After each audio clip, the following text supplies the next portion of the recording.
to Get Real with Asil, a women empowerment podcast hosted by Asil Al-Baba.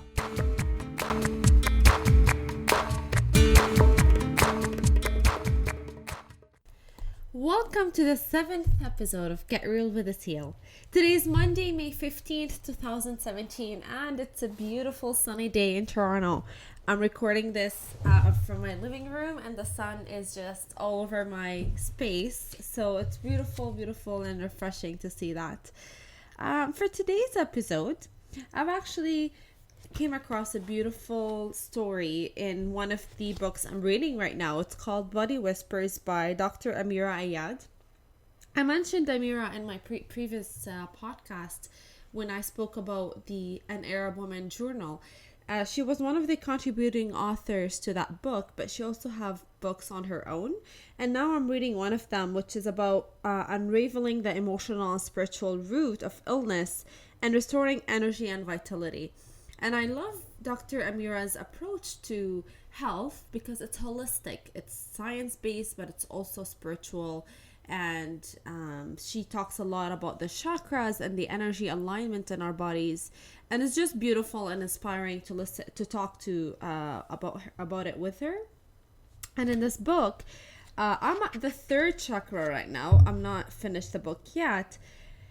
And I just came across this story in this chapter, and I thought I'll share it with you because it was very, very nicely said, and it really is in alignment with a lot of the things I personally preach as well. So I thought, let me share it. So the paragraph's name is Be Powerful, and the story goes as follows. I'm going to be reading it from the book directly. A young lady complained to her mother about life's hardship. The wise old mother filled 3 cooking pots with water and put them to boil on the stove. In the first pot, she put a carrot. In the second, she inserted an egg.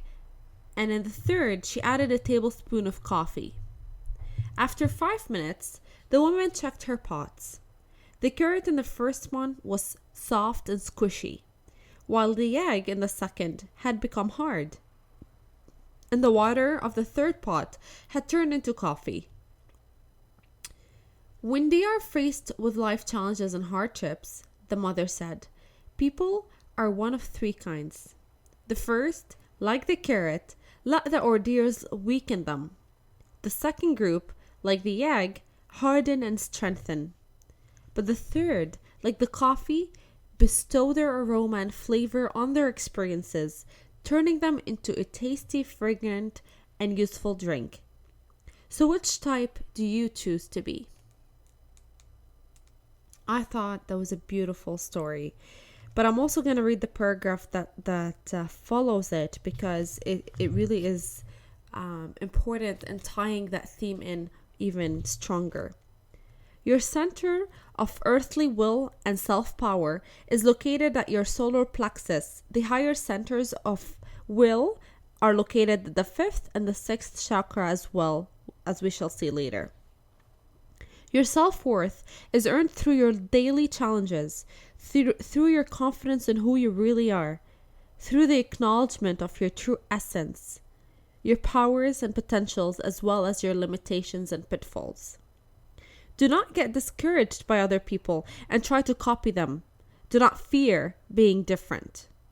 Honoring yourself and others is a great energy booster at this chakra level.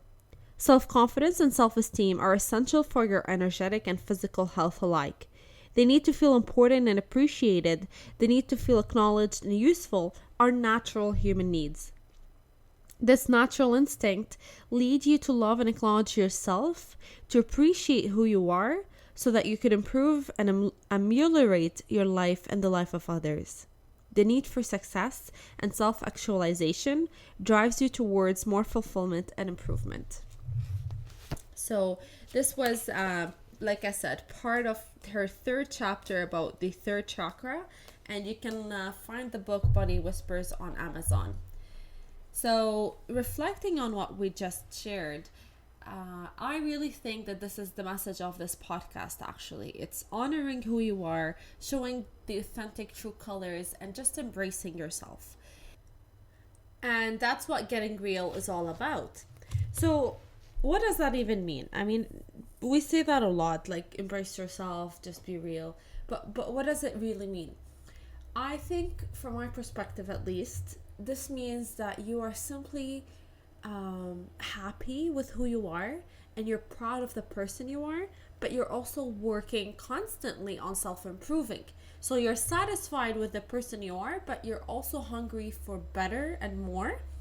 So, in other words, just because you have a good level of self confidence and self esteem doesn't mean that the journey ends here. Because the motivation that we need to go through life is something that we need to work on constantly.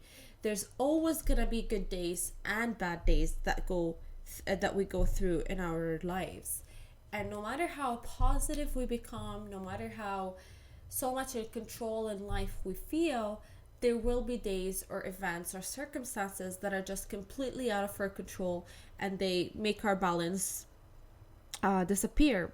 So there's always things that we're gonna go through, but being real at least allows us to experience these things from a level of authenticity, a level of absolute fulfillment, because you know who you are, you know what your journey is about, and you're embracing everything you go through as part of a learning experience, even if you don't understand it. So don't get these two confused. Sometimes not having the full picture in our hands doesn't happen until sometimes years later. In hindsight, things become falling in place and making sense in way more logical ways than we would ever think about going through our lives. And sometimes things don't necessarily make sense no matter how many years pass. Like when people lose their child or go through something extremely traumatic or whatever the case may be, these things feel unjust and unfair and frustrating to go through. And you have anger and sadness and build up resentment towards sometimes even God to why you're going through such traumatic experiences. But when you have faith that things happen the way they do, and sometimes for reasons that are way beyond our comprehension, and just letting it be the way it is, offers a little bit of a safe haven, at least from my opinion. And I know it's ridiculously hard to think about it. Like, you know, when you have something bad happen to you, when you just resort to the question, why me? Like, I don't deserve that. I'm a good person. Why is this happening to me? It's something that you just have to accept, that this is part of life and you're gonna go through all sorts of challenges, and what you make out of these challenges ultimately shape not just the person you are, but the quality of life that you have as well. So in reflecting back on the story I read, we do have the option of being the carrot and just giving up and becoming soft and completely letting life take over and steer us in the direction that it goes without any type of leadership on our end. Or we can become the egg. The egg is simply a better option than the carrot, because you're much harder, you're strengthened in much stronger ways. But it's not necessarily the best way to go, because sometimes when you become too harsh, you become bitter, and you may also isolate yourself from experiencing the other positive emotions that life explore.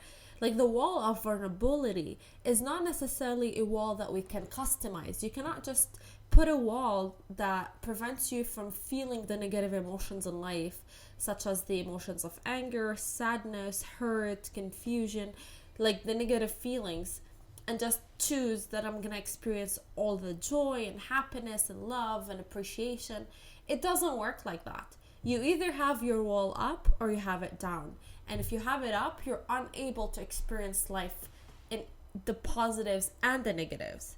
And if you have it down, then you're welcoming life as it is. You're welcoming the beautiful, happy days, but you're also embracing the challenges and the negative things that you're gonna go through, because it's all in one type of package. And unfortunately, there's no filter to just choose the good things to keep and the bad things to leave behind. It's all in one. all or nothing rather. So in having said that, the best way to go is being the coffee, from the story that we just shared. The coffee is the blending of the experience, and making it part of your character, absorbing the aroma of that challenge that you went through, and just making it part of your journey and embracing it as part of your journey. So this is something important that I think we should all strive to. And there's days where we're going to be the carrots, understandable. There's days we're going to be the eggs, and that's also understandable. But striving to become better and better every day is also a necessary part of our journey. So keep that in mind. I hope you enjoy this analogy, because for me it just resonated in very interesting ways, and I hope it did to you as well. So I'll keep this episode short and sweet. I would leave you with a beautiful quote that I came across. I do not remember the author, but I do remember that it had just a magnificent impact on me, so I will never forget it. And it says, "You never know how strong you are until being strong is your only option." Isn't that just so true? You look back at life and you say, just when I thought I couldn't handle anymore, life gave me just a lot more to handle, and I did. You are really, really strong. You're resilient. You're so much more powerful than you think you are. So keep challenging the limitations that you yourself put on yourself, and just see the doors that open in front of you. So I'll leave it at that. I look forward to future episodes where we can learn, grow, and most importantly, get real together. Take care.